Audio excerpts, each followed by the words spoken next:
So ayun na mga best, no, sa lahat ng mga nagtatanong magkano nga ba ang ganitong motorcycle, ito ay nagkakahalaga kapag kinuha nyo ng cash ng 154,900. So syempre available din sila sa installment. Lalagay ko sa screen nyo para at least meron ko yung idea magkano nga ba ang kanilang hulugan. And yung down payment, yung terms nila. So kung may rebate sila, papakita ko na lang din. So sa tingin nyo, sulit nga ba ang presyo nito ngayong 2025? Comment nyo naman yan sa baba, at para naman dun sa mga nakagamit na o nakabili na ganitong motorcycle, baka pwede nyo i-share dyan sa comment section. Ano nga ba yung mga naging experience nyo sa motorcycle na to? Ayos yan, di ba? So ayun na mga boss, no, sa lahat ng mga nagtatanong magkano nga ba ang ganitong motorcycle, ito ay nagkakahalagan ng 155,900 kapag kinuha nyo ng cash. At syempre available yan sa installment. Ipapakita ko na lang din dyan sa screen nyo kung magkano nga ba ang kanilang down payment at yung terms nila. So sa tingin nyo, sulit nga ba ngayong 2025 itong bagong NMAX version 3? Napaka-pogi nito. So ayun na nga, para naman dun sa mga nakagamit na at nakabili na ng ganitong motorcycle, baka pwede nyo i-share dyan sa comment section ano nga ba yung mga naging experience nyo. Kamusta nga ba ang bagong version 3 ng NMAX ng Yamaha? So, ayos na ayos siya. Give me a sign, will everything be alright? I need a sign, cause I don't wanna waste my time. Sometimes I don't wanna wake up, I feel tired in my bed, wanna lay up, watch TV and step out fake love, let the drama unfold with my brain numb. Yeah, I'm still digesting everything that's going on, second guessing if this world is a place worth saving. I feel lost in this world as of lately. Give me a sign, will everything be alright? I need a sign, cause I don't wanna waste my time. I wish I knew if all of my dreams would come true. I wanna be free, I gotta find a way to believe. All I know is that if I give up then it's over, but if I keep going every day's a bit closer. Highs and the lows feels like a roller coaster, it's never over. I gotta find a way to get inspired in this life. Stop looking out and start looking inside. Find what I love and take a little pride. Anything is better than complaining. So yun na nga, ngayon 2025, mauupuan na rin natin itong bagong-bagong PCX 160. Yan, ang ganda nung ano rito. Yung emblem pa lang dito, panalo ka na. Nakakulay gold siya, tapos emblem na 3D, no? Tapos ganyan ka premium siya. Tapos yung kanyang design dito halos minimalist na, wala tayong masyadong decals na makikita. So upuan natin, try natin, 5'2" yung aking height. Ganyan siya kapag naka side stand. So upuan natin, 5'2" ang ating height. Try natin upuan. So mali naman natin mga next year makabili tayo ng mga ganito, di ba? So try din naman natin kung ano nga bang pakiramdam kapag naka Honda, di ba? So ang ganda ng upuan niya. Hindi siya masyadong bukaka. Ang ganda nung hindi siya masyadong bukaka. Kahit 5'2" yung height nyo, panalong panalo to.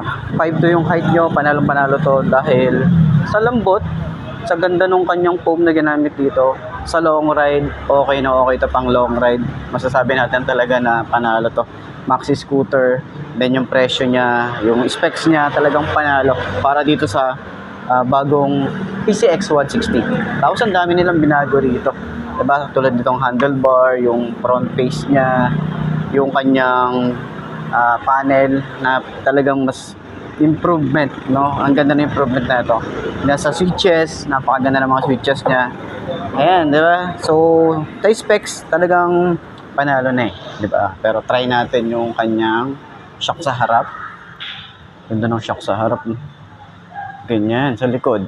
Oh, panalo din yung shock niya sa likod. So, turning radius, sobrang lawak niyan. Sobrang lawak. Tapos, sobrang smooth lang, oh. Grabe, parang walang tumatama na kahit na stig, di ba?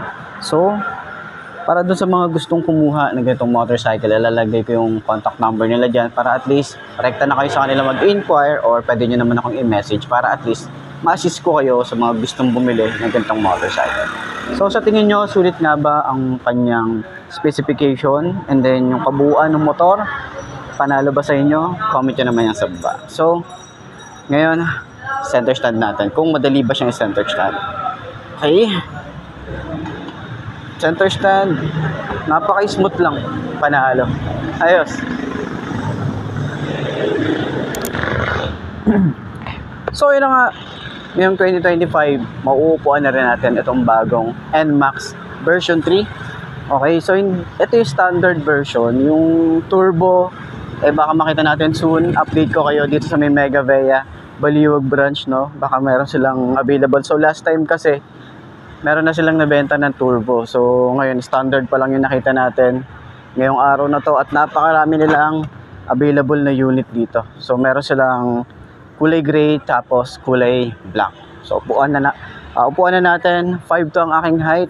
Check natin yung ating natin dito, no? So 5'2", oy. Regular shoes. 5'2" ang ating height. Okay naman, napaka-komportable nung upo natin. Unang upo pa lang. So ganyan itsura natin. So yung upuan, hindi siya yung ganong sobrang lambot, taktuhan lang.